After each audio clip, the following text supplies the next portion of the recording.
Dando continuidade à história Cora do Meu Coração, escrito por Mônica Aguieras Cortati, ditado pelo espírito de Cora. Seguimos para a 20ª parte do livro, sobre o amor e a paixão. Depois de conversar com a nona e saber que o dia estaria bom, num dia claro de primavera, Justino veio nos visitar com a sua mãe. A nona ficou muito feliz do pequeno, que ela ajudava quando criança, ter se tornado um bom moço, e de saber que a sorte finalmente sorria um pouco para sua mãe, Dona Otília. Eu me lembrava dela muito pouco, mas recordava perfeitamente de sua luta diária. Ela mal saía de casa, a se ocupar dos pequenos, e apesar da irmã ter condições, orgulhosa e ciente do seu papel de provedora da família, jamais tinha pedido ajuda financeira. Quando Justino completou seus 12 anos, a tia enviuvou, e como era madrinha do menino, o levara com ela, dando-lhe educação escolar para que tivesse sucesso na vida. Dona Otília era uma senhora que tinha traços de ter sido muito bonita quando moça. Os cabelos ainda apresentavam algum brilho do castanho claro anterior, agora já raiado de fios prateados. A pele muito branca e apresentava já marcas bem definidas em torno dos seus olhos claros, na boca e no queixo. As longas lavagens de roupa ao sol do córrego haviam deixado suas memórias no rosto daquela senhora. A magreza do corpo, vestida com simplicidade e seriedade, não condizia com a fama de doceira aclamada pela região. Gostei dela assim que entrou em nossa casa, pois apesar de séria, tinha um jeito doce e me cumprimentou com carinho. Mas que bela moça está a indiazinha! Bem que Justino tinha me contado. Depois eu soube que na casa deles é assim que eu era chamada por todos. Como tinha o mesmo nome de minha avó, parece que indiazinha, por conta de meus cabelos negros, ficava mais fácil de identificar. Minha avó tinha se arrumado colocando uma blusa de gola alta rendada que usava para ocasiões especiais. Sua saia de comprimento pelos tornozelos, como era a moda da época, estava muito bem passada, e os brincos de pérolas, presentes de meu nono de muitas décadas, enfeitavam as suas orelhas pequenas. Ao ver entrar a amiga e freguesa de tantos anos, levantou-se com um sorriso. Otília!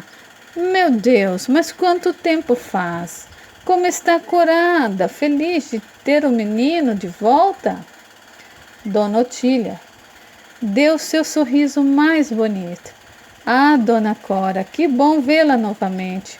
Parece que faz anos que não nos vemos. Largou a venda, mas por quê? Depois que a senhora saiu de lá, não compramos mais.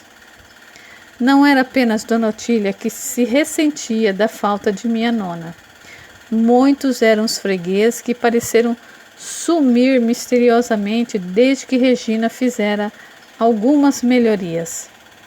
Minha nona desconversou. É a idade chegando, Otília.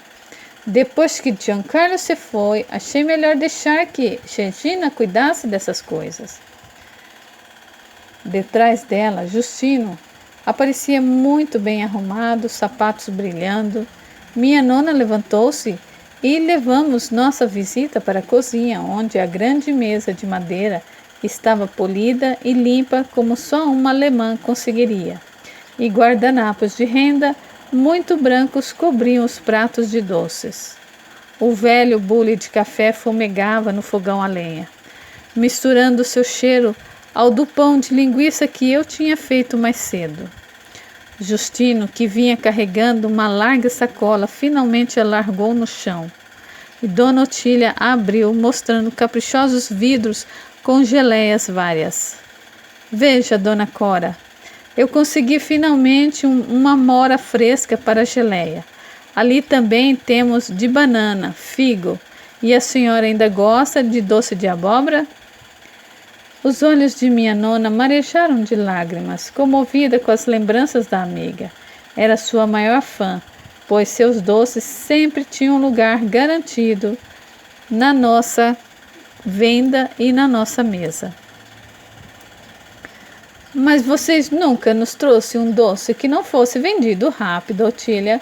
Estava mesmo sentindo falta desses mimos. Dona Otília corou de prazer.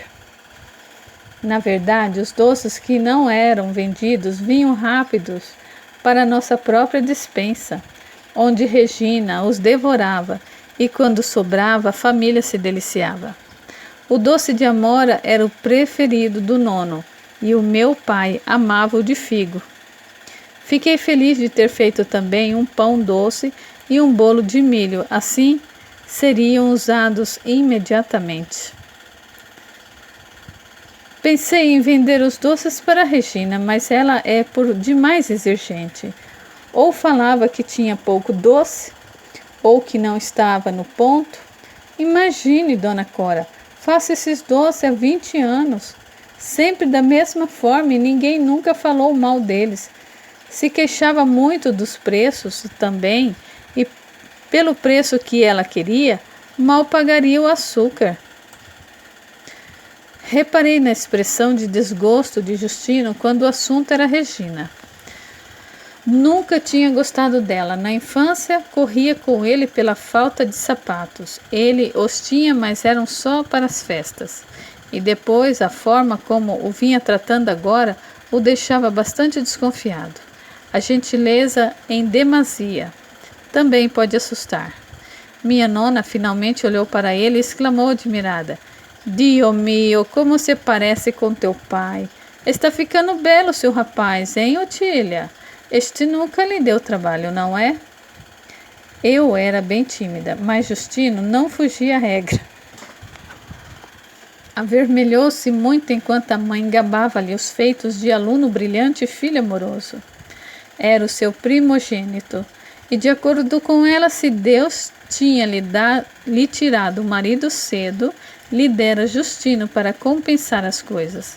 Estava ele agora de calça e paletó muito bem cortados, abotoaduras nas mangas da camisa e os cabelos castanhos anelados bem presos à cabeça, como com uma pomada que os moços usavam na época.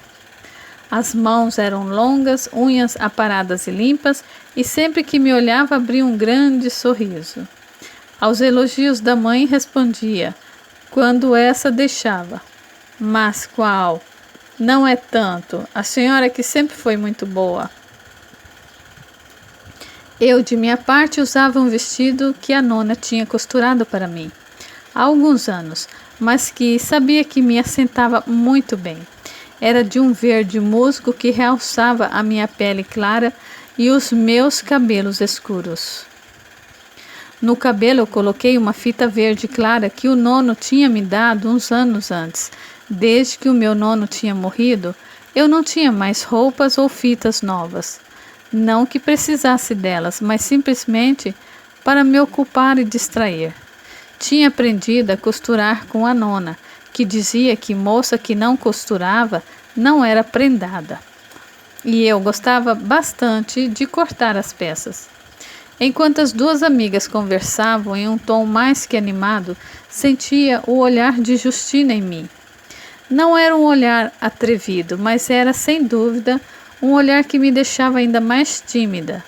Parecia admiração. Tinha recebido olhares daqueles na rua, enquanto passeava com Joana, mas nenhum tão intenso. Ruborizada, eu tentei me distrair com o Henrico, que finalmente pedia minha atenção. Minha nona, muito esperta, percebeu logo a minha falta de jeito e perguntou a ele: E você, meu rapaz, que idade tem agora? Desembaraçado, ele respondeu: Estou com 24, Dona Cora. Meu Deus, como o tempo passa, não é, Otília? Parece que foi ontem que eu conversava com seu bambino na venda, mas eles crescem assim mesmo. Imagina que a minha Cora já está com quase 19. E passando no pão a geleia de amora, entregou a ele um pedaço bem servido num pratinho de porcelana branca. E então, alguma namorada? Disparou ela com curiosidade italiana. A cena a seguir foi engraçada. Justino, que já tinha mordido o pão, engasgou-se com a sinceridade dela. A mãe, muito solícita, disparou a dar tapa nas costas do rapaz para que ele respirasse melhor, o que contribuiu para que ele tossisse ainda mais. Henrico, do meu colo, ao ver aquele festival de tapas e tosses, desatou a imitá-lo, batendo vigorosamente as mãozinhas na mesa e fazendo som de tosse do seu próprio jeito. Tentei segurá-lo de alguma forma, pois estava realmente animado demais com as batidas na mesa. Eu e a minha nona desatamos no riso incontrolável, pelo inusitado da situação, e não houve quem nos fizesse parar. A nona ria e tentava acudir o rapaz, que finalmente colocou para fora um grande pedaço de pão. Gertrudes, que nos espiava do fogão, só murmurava para si mesma: gente estranha esses italianos, tanta confusão, até quando comem? Ao vê-lo socorrido, continuou a mexer a polenta para a noite. Então a nona brincou com ele: coma pedaços menores, rapaz, que eu já vi gente morrer por conta disso. Está melhor? Ele, lagrimejando muito, fez que sim com a cabeça. Ela voltou ao ataque. Então já tem alguma namorada? Olhando-me nos olhos, ele respondeu: nunca tive namoradas, dona Cora. Minha tia, no final, sofria muito e eu tinha que cuidar dela e dos negócios da família. Mas agora que voltei à minha cidade, se uma certa moça me quiser, namoro e caso. Agora tenho finalmente condições de sustentar uma casa. Dona Otília o olhou bastante admirada. Veja só, dona Cora, como são os moços. Mal volta para casa e já pensa em deixar a mãe para casamento. Tudo tem seu tempo, meu filho, e depois devemos saber se essa certa moça já não tem pretendentes. Se for quem eu acho que é, beleza não lhe falta. Minha nona sorriu para ela e completou: muitas vezes, Otília, moças muito bonitas não ficam se exibindo pela rua e assim afastam pretendentes. Minha Cora mesmo quase nunca sai de casa e nunca vi dando trela a nenhum rapaz. Mesmo nas vendas, os que se insinuava nunca tiveram sucesso. Dona Otília sorriu satisfeita. Mais do que surpresa com o ritmo que a conversa tinha tomado, fui invadida de invencível timidez. E com o Henrico no colo, pedi licença dizendo que o levaria para passear no quintal, e assim pude finalmente sair da mesa. Sentimentos nunca antes experimentados invadiam a minha cabeça. Que bater de coração era aquele que parecia sair fora do peito quando eu vi novamente Justino? E por que durante toda a manhã tinha me empenhado tanto em ficar apresentável? Afinal, era minha nona quem ia receber as visitas. Mesmo os terríveis sapatos de ir à missa eu tinha colocado, sabendo os mais bonitos que os meus chinelos bordados. Na realidade, eu estava confusa, com o coração acelerado e sem entender muito o que fazer.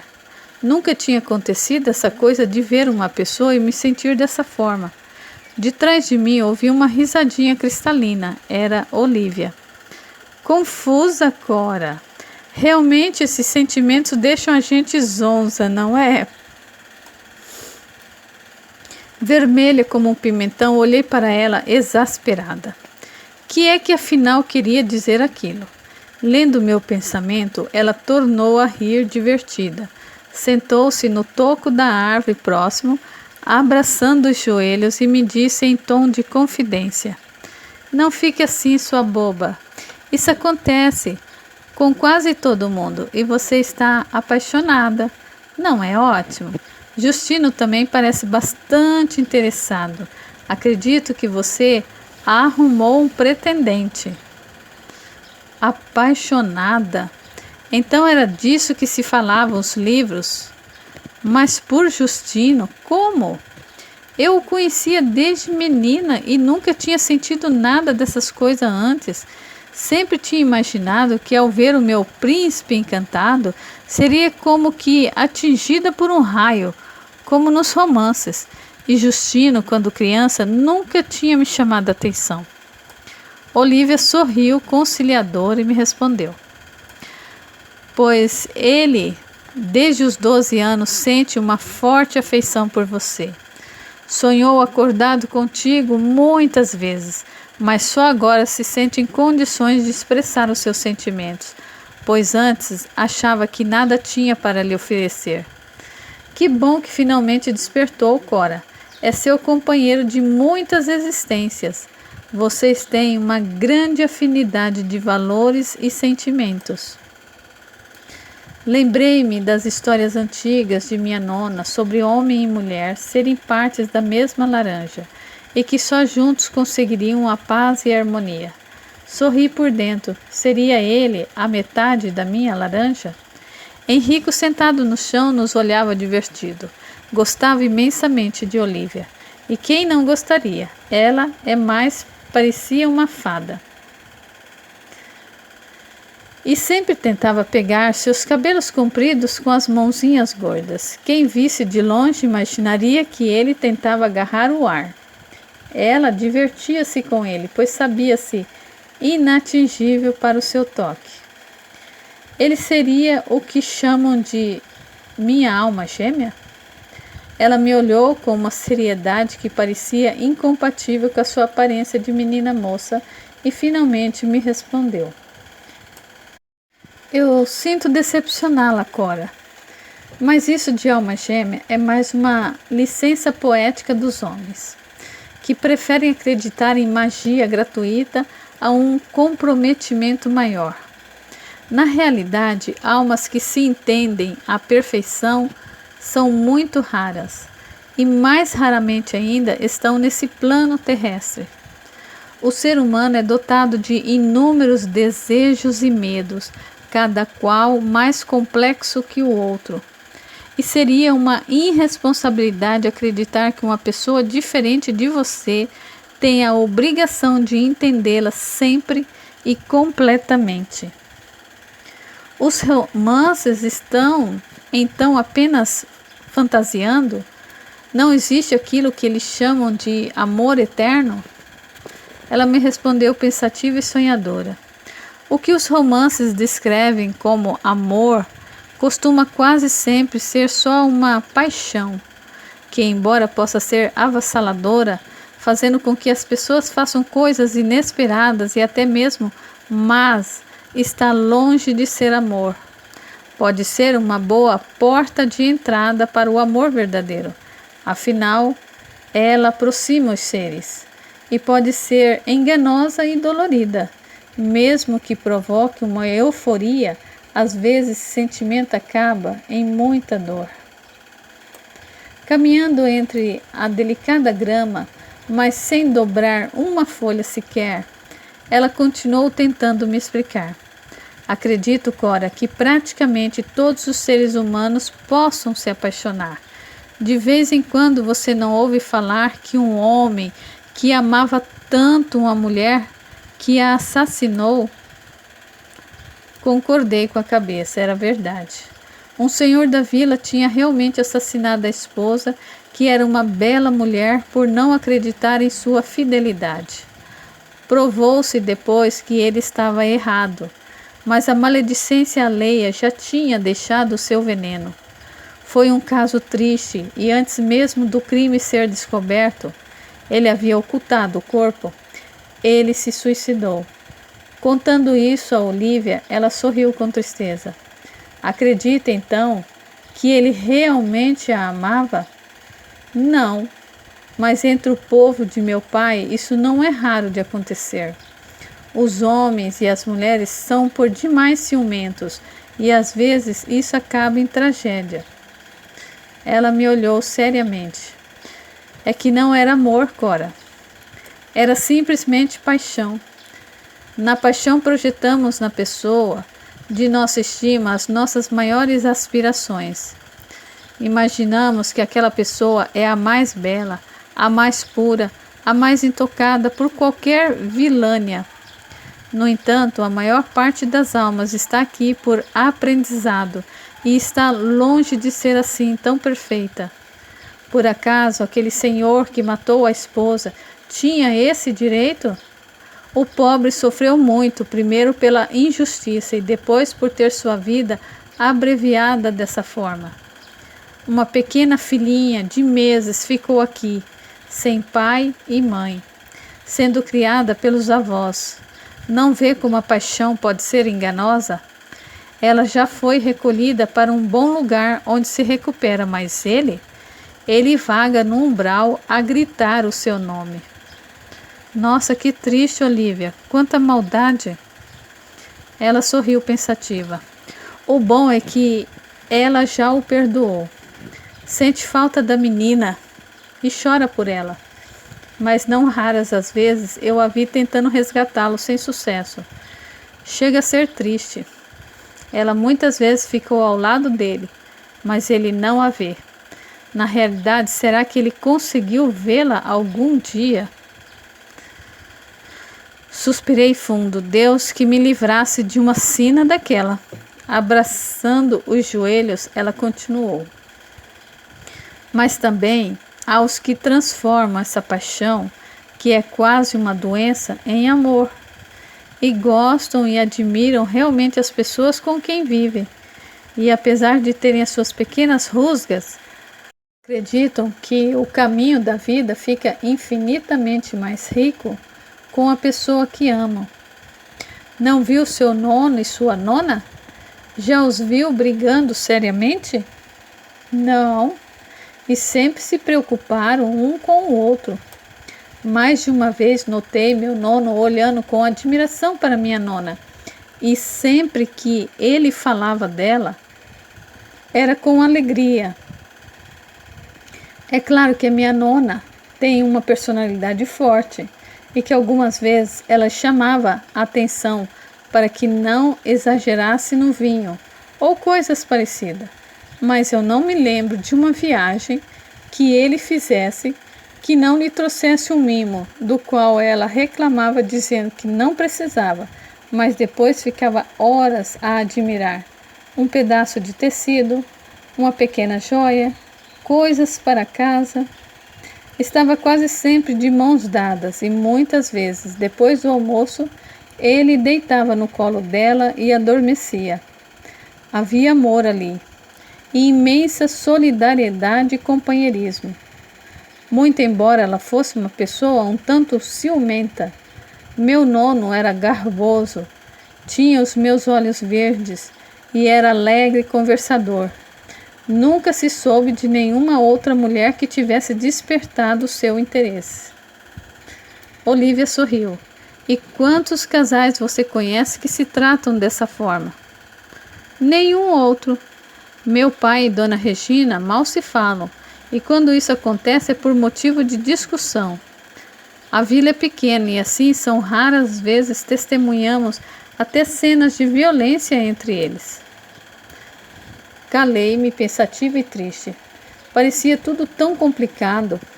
Lembrei-me de Joana e de seu casamento. A boa amiga, antes tão orgulhosa e faladora, tinha se tornado uma mulher humilde e calada, infinitamente mais triste. Seria tão raro assim um amor verdadeiro e puro entre as pessoas da terra?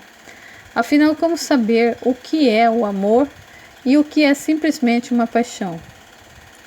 Lendo os meus pensamentos como de costume, Olivia sorriu e me disse: no início pode ser um pouco complicado identificar um ou outro, pois como já lhe disse, a paixão pode levar ao amor. Mas com o tempo fica mais fácil, pois eles são quase que opostos. A paixão faz com que cobremos do outro o que desejamos que ele seja. Já o amor é doação pura.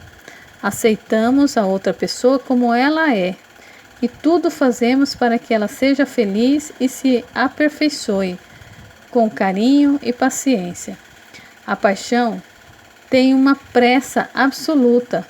O amor sabe esperar. Ouvindo-a com atenção, argumentei. E as pessoas acham que é tudo a mesma coisa. Parecem quase opostos. Ela riu. E não é mesmo? Acontece que na paixão acreditamos que a pessoa com quem estamos é responsável por nossa felicidade. No amor, tentamos tornar essa pessoa feliz e quando conseguimos, ficamos felizes também pela alegria dela. A atração física, a vontade de estar perto, existe nos dois. Mas se na paixão essa vontade dura pouco, no amor ela permanece. Não nota como Dona Regina fica feliz sempre que o seu pai viaja? E porque não é amor, é porque não é amor. Sua nona suspirava de tristeza e preocupação quando seu marido viajava, mesmo depois de décadas, pois ali estava o seu companheiro. O amor é para as pessoas generosas, Cora. Talvez por isso seja tão raro. 1000 perguntas tinha eu a fazer, mas ouvi a minha nona me chamar um tanto zangada, pois eu tinha deixado as visitas sozinha com ela por algum tempo. Olhei para Olívia e me despedi, e ela me disse, acalmando-me: fica tranquila, pequena. No seu caso, com esse moço, há boa chance de se tornar amor. Afinal, já estiveram juntos em outras existências. Você sabia disso? E antes de me dar uma chance de falar algo, me acenou, sorriu faceira como sempre e desapareceu no ar. Seguimos para a 21ª parte do livro. Mais de um segredo da nona. Atendendo ao chamado de minha nona, com o Henrico nos braços, adentrei a cozinha. Dona Otília e Justino se olhavam entre felizes e desconfiados. Afinal, deixar as visitas por tanto tempo não era educado. Ainda assim, a discreta senhora me sorriu, estendendo as mãos em forma de despedida. Ainda atrapalhada por Henrico nos braços, toquei-lhe as mãos quentes e um tanto áspera por anos de trabalho duro sustentando os filhos. Gostei muito de ver você, Cora. Quando puder, nos retribua a visita com a sua nona. Justino tem tentado melhorar a nossa pobre casa o tanto que pode, com os recursos que possui, e eu já encomendei ao marceneiro alguns móveis novos. Acenei com a cabeça, concordando e tentando sorrir amigavelmente, apesar da timidez estar me incomodando como nunca. Justino então adiantou-se a me olhar insistentemente nos olhos. Cora, pedi à sua nona para que pudesse passear comigo depois da missa das 6. Eu soube por ela que gosta muito dos gelados, sorvetes, e que desde que Joana se casou, não os toma mais por falta de companhia. Gostaria de ir comigo? Claro que eu gostaria, mas onde estava a minha voz? Rapidamente concordei com a cabeça e ele continuou. Então, eu posso aparecer por aqui às 5:30? Sei que não gosta de chegar tarde na igreja e terei todo o prazer em levá-la. Desta vez saiu um sim murmurado. Notei que a minha nona divertia-se muito com a cena, afinal, era o primeiro rapaz que se atrevia a pedir para sair comigo. Eu e a nona os levamos até a porta de entrada.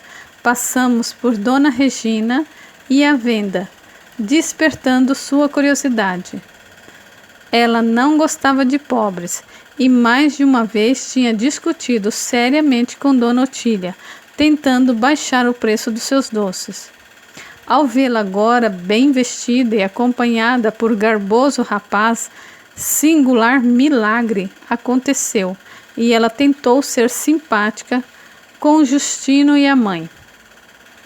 Dona Otília, há quanto tempo? Soube do falecimento de sua irmã, meus pêsames.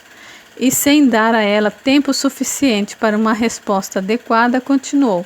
Mas como está bem vestida? Roupas novas que o filho adorado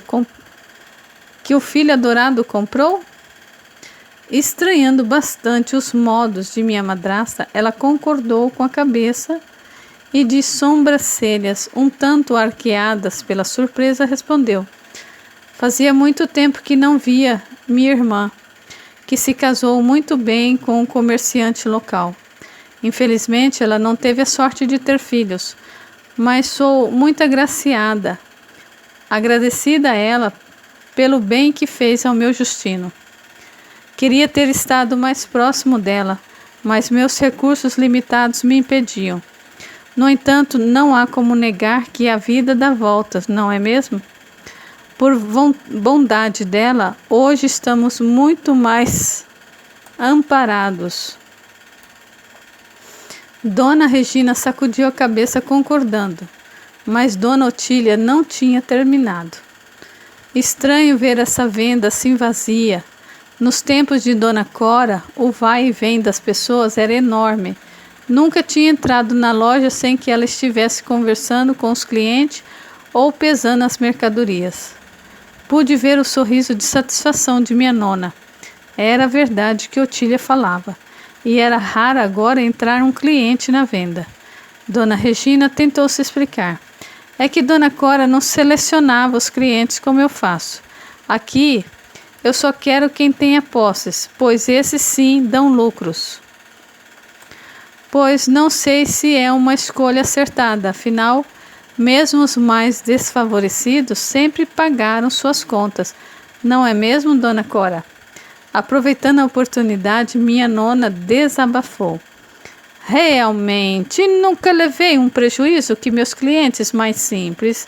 Ao contrário do que se imagina, alguns dos clientes mais abastados é que sempre me deram algum trabalho e mostravam-se muito ofendidos quando eu mandava o Pedro para a cobrança. Já disse tudo isso a ela, Otília, mas parece que minha nora pensa diferente. Muito ressabiada, Dona Regina calou-se e assim pudemos levá-los até a calçada despedindo-nos. Meu pobre coração dava pulos de alegria em meu peito. Iria à missa das 6 de domingo com Justino. Apenas casais formalmente comprometidos e com aprovação da família frequentavam essa missa, na qual o padre Elvídio pregava seus sermões de forma eloquente. Tomando-me pela mão, minha nona pediu-me que a acompanhasse até o quarto, pois parecia realmente cansada. Ajeitando seu travesseiro e tirando-lhe os sapatos para que ficasse mais confortável, ela me disse: Mas escuta, nipote, quero que me diga o que sente por aquele moço que esteve aqui hoje. Acha-o simpático? Quer mesmo ir à missa com ele? Abaixando a cabeça, pois não sabia muito o que sentia a esse respeito, eu respondi: Eu ficarei muito feliz de ir à missa com Justino, mas queria a senhora junto de nós. Ela me sorriu. Mas Cora, mio cuore, lembre sempre que eu não a deixaria ir sozinha com nenhum outro rapaz. Enquanto você fugia para o quintal com o Enrico, Justino segredou-me suas intenções para com você, e eu fiquei muito bem impressionada.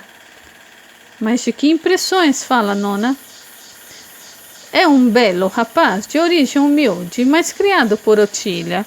A família dela nunca foi rica, mas sempre tiveram uma educação primorosa. Sabia que quando solteira ela tocava piano como ninguém? Era difícil imaginar que aquelas mãos hoje cobertas de calos secos tinham um dia dedilhado um piano. E minha nona continuou. A verdade é que poucas famílias desta vila têm um trato tão fino como o dela. Sabia que Justino tem por você grande interesse desde pequeno? Disse que desde que a viu, ainda meninota, encantou-se com você e tudo o que ele esperava era ter condições de oferecer-lhe algo. Essa revelação me fez muito feliz. Que bom que também simpatizava comigo.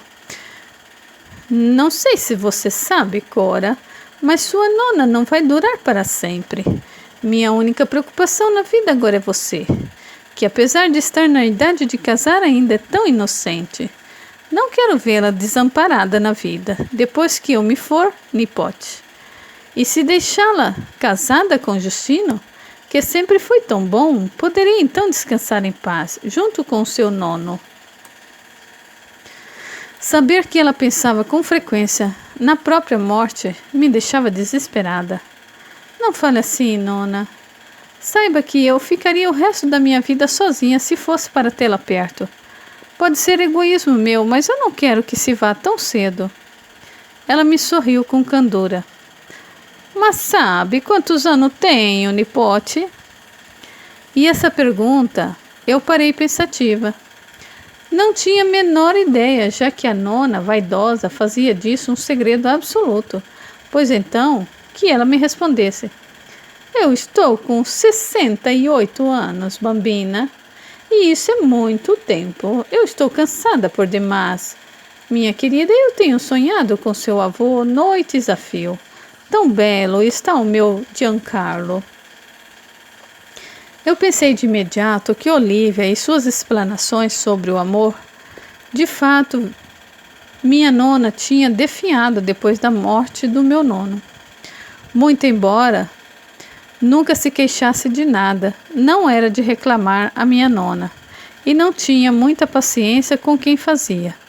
Dizia que era perda de tempo, e não posso dizer que discordava.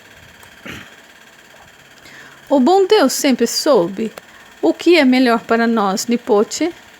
E depois, sabe de coisa engraçada? Posso aparentar ter a minha idade, mas por dentro me sinto como se tivesse 30 anos. O corpo é meu, como dizem meus anjos, apenas um manto de carne que se deteriora com o tempo. E tudo tem a sua hora, Cora. Quando o bom Deus me levar, eu quero te deixar bem. Ela se recostou na cabeceira da cama, já parecendo cansaço. Sabia da existência da vida após a morte. Sabia que o meu nono estava bem e que viria buscá-la para um lugar sem dores, onde novamente seriam felizes, mas nada disso me deixava mais alegre. Me sentiria imensamente só sem a minha nona. Observando a minha tristeza, ela argumentou. Você é o meu único laço forte aqui na terra. Você, seu pai e seu tio Benito são a família que ainda me resta. Benito está bem, com uma boa mulher e sua família que o adora. Seu pai viaja muito e não quero deixá-la sozinha com Regina, pois sei que ela tem maus sentimentos por você. Mas meu pai me protegeria, nona. Ele sempre gostou tanto de mim. Ela suspirou e acrescentou com sabedoria. Mas os homens, embora não o saibam, são muito influenciados por suas mulheres, nipote. Não viu como ela logo conseguiu que eu saísse da venda? O tempo é um bom professor, querida, e eu sabia que isso logo aconteceria. Os negócios não vão bem e logo ela ficará intratável. Quero que saiba que eu não deixaria você no desamparo. Ela se sentou na cama e apontou um enorme baú onde estavam as roupas de cama da casa. Sempre guardei um dinheiro para o futuro, Cora, mas só o seu nono sabia disso.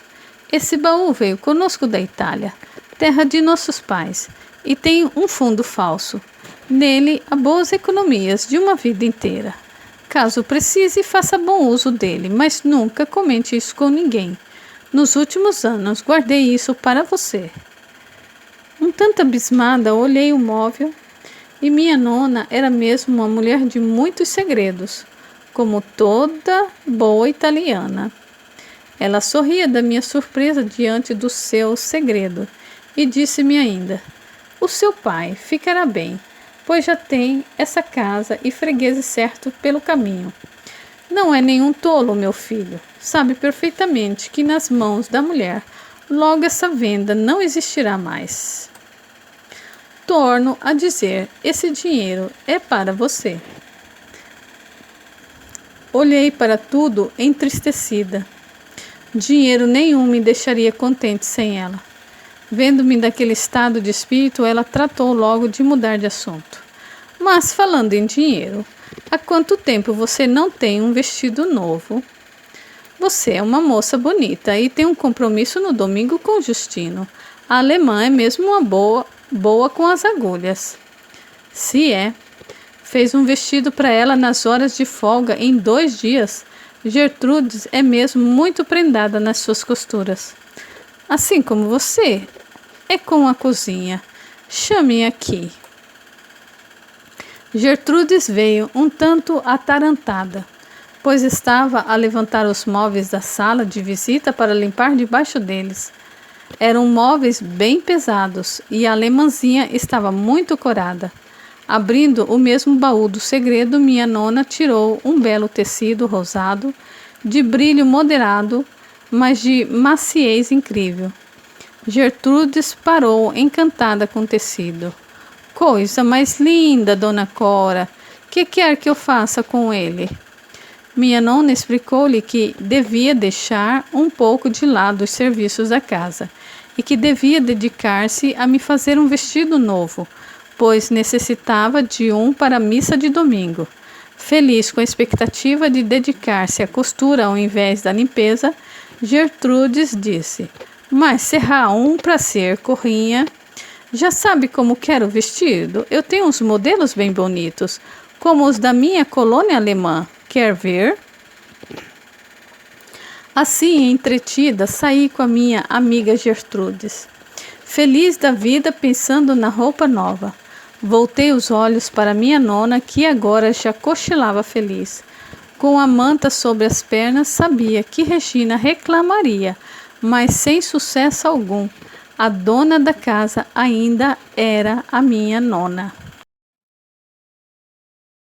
Seguimos para a 22ª parte do livro. O destino de Joana. Tomei conta da casa e de Henrique enquanto a boa Gertrude esmerava-se nas linhas. Um vestido de corpete bem marcado e enormes mangas começavam a tomar forma, sob a supervisão da nona, que não queria saber de decotes que mais mostravam do que escondem. O fato é que no sábado à tarde meu vestido estava lindo, ornado com fitas em cima da minha cama, graças a eu ter feito o serviço de Gertrudes e o meu. Dona Regina não notou que tínhamos tomado emprestado o tempo da alemã. Meu pai chegou no sábado pela manhã. Vinha um tanto abatido, reclamando muito da falta do meu nono Giancarlo e do tio Benito. Dizia com toda razão que os empregados da tropa não substituíam a família. Minha nona o ouviu calmamente, argumentando que nada substitui o trabalho entre as pessoas que se amam, recomendando que mantivesse a atenção nos tropeiros, mas que não os tratasse com hostilidade. Lembre sempre, disse ela, que no frio das viagens eles são o seu único escudo contra os malfeitores. Trate-os bem como amigos se quer evitar futuros aborrecimentos. O bom Pedro ainda estava conosco e era o braço direito do meu pai. Mais de uma vez eu o via sentado na nossa cozinha como a ter saudades de sua irmã Joana. Sabendo-o com saudades dela, eu perguntei: Pedro, por que você não vai ver Joana enquanto estão por aqui? Eu soube que o sítio dela fica só a 3 horas de charrete. Podia, inclusive, levar para ela e os filhos alguns bolos, linguiças, ovos. Tanta falta sinto dela. Ao me ouvir falando assim, Pedro primeiro fez um olhar alegre que rapidamente se transformou em mágoa. Pois eu tentei ir até lá, mas o danado do alemão quase não me deixou passar. Deve ter medo que eu a leve embora. Nem imagina, menina Cora, o casebre onde ela mora, com os 2 filhos. Trabalha lá mais do que trabalhou aqui a vida inteira, e está magra, abatida. Ao ver o meu espanto, ele continuou. Morre de medo do marido. Eu desconfio que tenha levado algumas surras, pois há marcas em seu rosto que nunca tinha visto antes. Pobre irmã, antes tão vaidosa e agora presa àquele sujeito que só depois de casado mostrou quem realmente era. Penalizada, eu comentei. Pedro, temos que falar com a nona. Será que ela não deixa Joana voltar para nossa casa?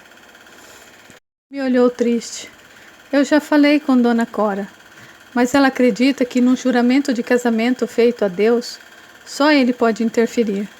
Disse que avisou Joana antes, mas que a teimosa não lhe deu ouvidos. Agora diz só que pode lamentar sua sina. Não retruquei. Eu sabia da bondade da nona, mas também eu me lembrava da sua opinião sobre o matrimônio. O que Deus uniu, apenas Ele pode separar. Era uma de suas frases preferidas. Triste e pensativa com o destino da minha amiga, eu peguei Henrico no colo. Ele já estava bem pesadinho, e fui para o jardim pensar um pouco que vida mais injusta a das mulheres da minha época. Tinha que se sujeitar a tudo que os maridos diziam e faziam.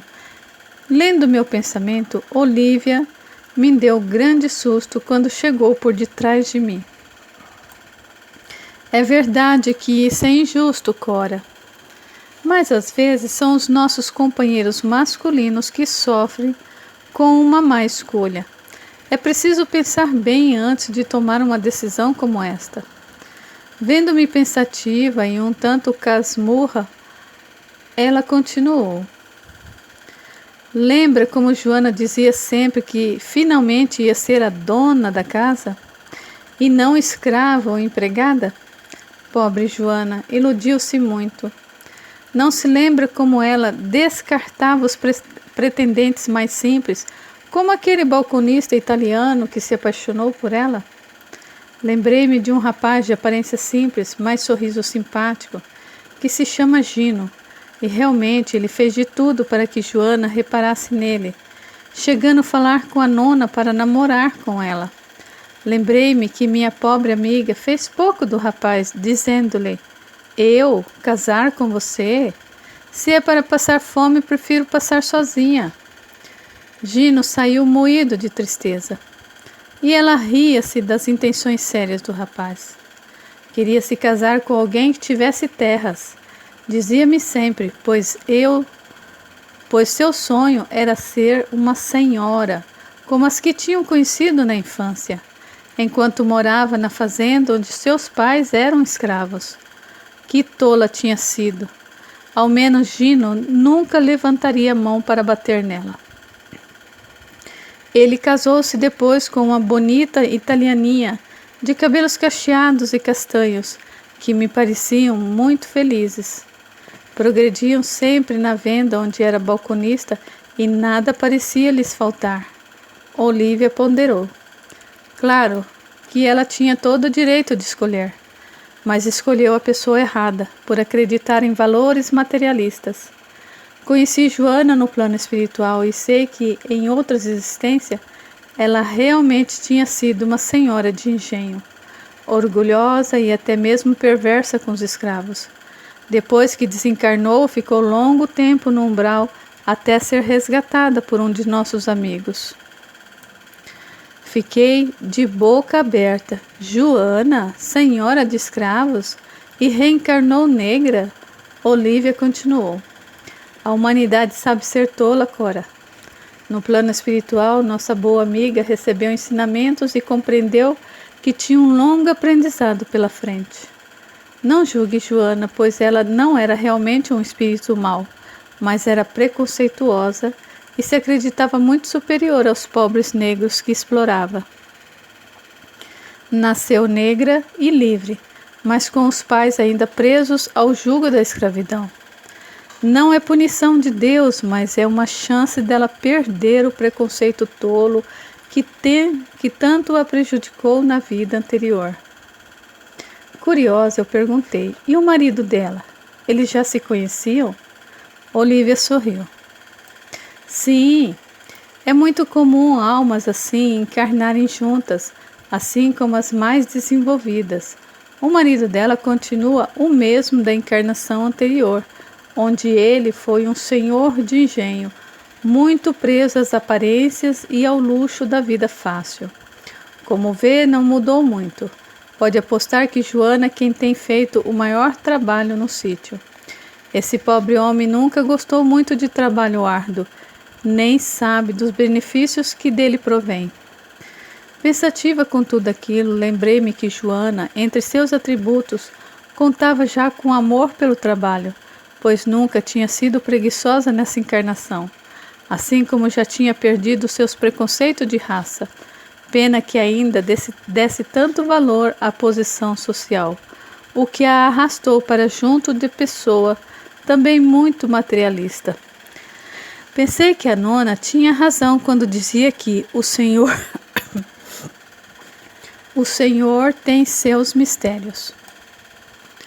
Vendo-me pensativa com aquilo tudo e principalmente penalizada pela sorte de Joana, Olivia me disse algo de que eu me lembraria muitas vezes pela vida fora. Não fique triste pelos períodos difíceis da vida, Cora. Aqui no plano terreno muitas vezes os lamentamos, mas na vida espiritual são pelo que mais agradecemos. Sem períodos difíceis que nos colocam à prova, dificilmente cresceríamos e caminharíamos para a compreensão de Deus. Joana agora volta para aprender a humildade, que é uma das grandes virtudes, assim como a paciência. Eu tenho certeza de que sairá dessa experiência, dessa existência, com uma alma muito mais forte, o que não aconteceria se tivesse levado a vida fácil de antes. Não são poucas as vezes em que as fases mais duras de nossa vida nos aproximam de Deus.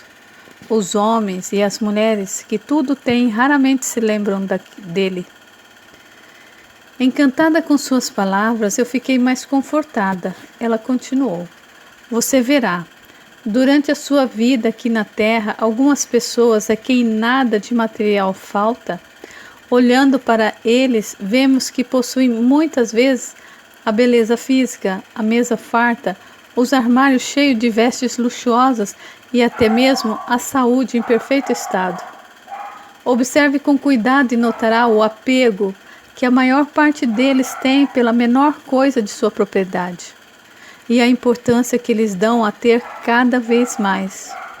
Não raros são mesquinhos, desconfiados e tristes, pois sempre haverá alguém que possua mais do que eles, assim como sempre aparecerão pessoas que estarão com eles não pelo que eles são, mas pelo que eles possuem.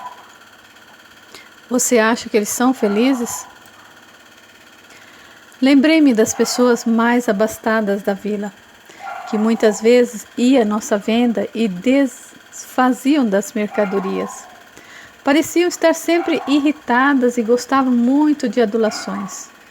Minha nona era a pessoa mais generosa que eu conhecia, mas não desperdiçava com eles mais tempo que com os outros. Aliás, lembrando melhor, não foram poucas as vezes que a vi tendo muito mais gentileza com os mais humildes que com os abastados.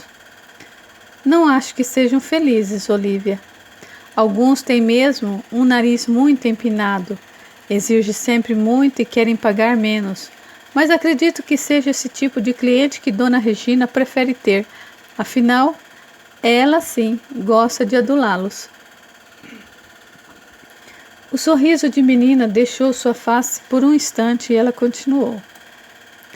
Você ainda é muito nova, mas repare, no curso da sua vida, o que acontece quando eles perdem aos poucos o que possuem?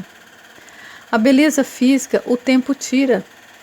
Os bens, caso não sejam administrados com inteligência, acabam também depois de algum tempo.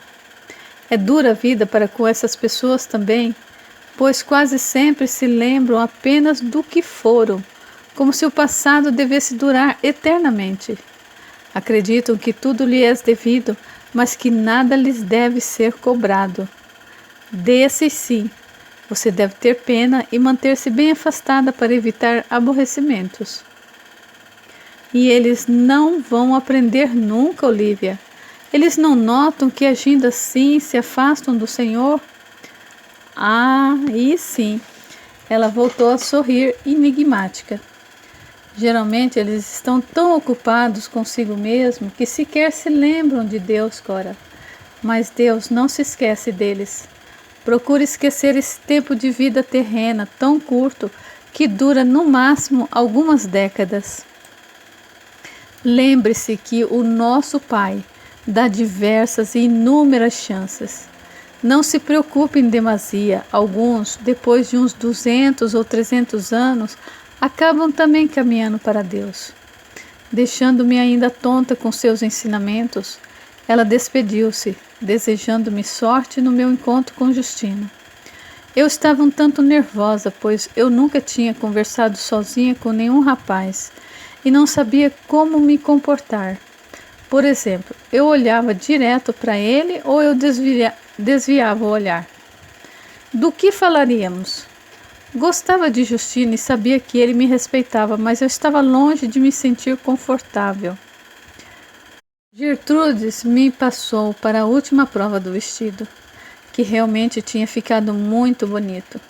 O rosa suave do seu tecido contrastava com o negro do meu cabelo. O corpete franzia a saia e dava-me uma cintura muito fina, embora não fosse desconfortável. Vendo que finalmente eu estava me arrumando, a nona me chamou até o seu quarto, pois tinha recomendações a fazer.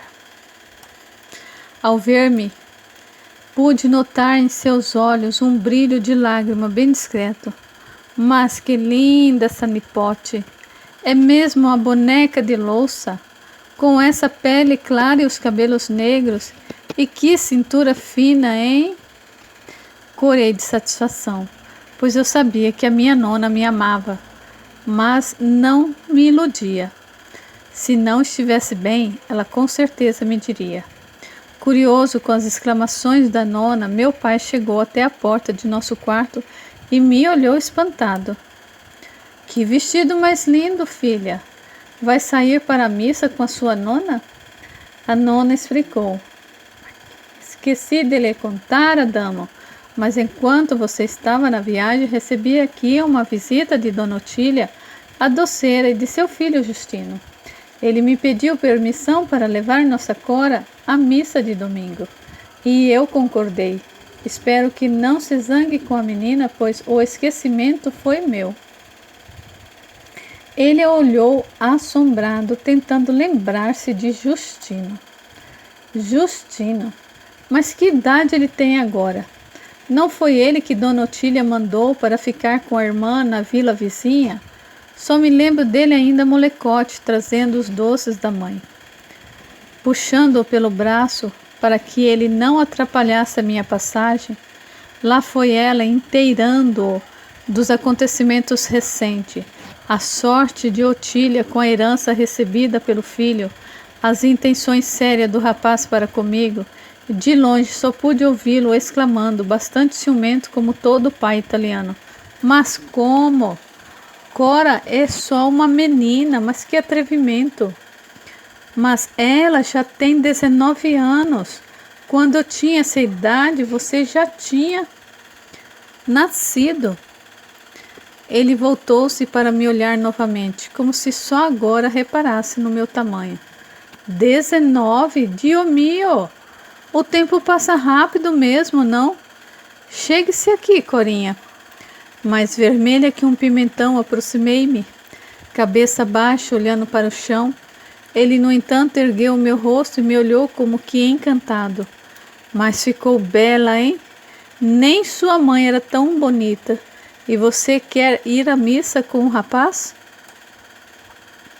Um tanto sem jeito eu respondi. Se o senhor não se incomodar, eu gostaria sim. Soltando o meu rosto, ele colocou as mãos grandes e fortes no quadril, endireitando-se. Pois diga ao rapaz que se a sua nona deixou, pode ir. Mas antes tem que vir aqui falar comigo. Foi a vez da nona exasperar-se. Mas ela só vai a uma missa com ele na frente da vila toda. Assim vai constranger sua filha e o rapaz. Afinal, eu já consenti. Ele não se deu por vencido e argumentou. Pois se o meu pai estivesse aqui, ia querer a mesma coisa. Ora, já se viu sair com a filha sem falar com o pai. É muita modernice para mim. Assim dizendo, encaminhou-se para a varanda, disposto a esperar Justino. Minha nona pediu que eu ficasse no quarto enquanto o rapaz não chegava, coisa com a qual eu concordei rapidamente, pois eu não queria ficar entre os dois. Ouvindo todo aquele burburinho dentro de casa, Dona Regina veio ver o que estava vendo, já com o senho fechado. Quando me viu com um vestido novo, espantou-se. Mas que vestido é esse? Estamos com pouco dinheiro. Como conseguiu fazer uma roupa dessas? Minha nona deu-me o tecido e a Gertrudes o costurou para mim. Fique tranquila, pois não terá nenhum gasto comigo. Irritada, Deus sabe o porquê, ela resmungou algo em som inaudível e foi para a cozinha interrogar Gertrudes. Henrico, de cima da minha cama, olhava tudo com curiosidade. Não era raro na casa de minha família discussões acaloradas, mas ele sempre se assustava com qualquer tom de voz alterado. Sentei-me ao lado dele, confidenciando-lhe. Mas veja só, Henrico, tudo isso só porque eu vou a uma missa. Imagine se eu fosse a uma festa. Poucos minutos depois eu ouvi o Justino aproximar-se da varanda, muito bem vestido e polido, conversando com meu pai, cuja voz parecia cada vez mais com um trovão de tão grossa. Apesar disso, Justino parecia calmo e no final pude ver que os dois estavam se dando bem. Por fim, ele me chamou em voz alta. Cora, vem aqui que o seu acompanhante já está lhe esperando. Saí do meu quarto de cabeça baixa, envergonhada por natureza, e só então o vi direito.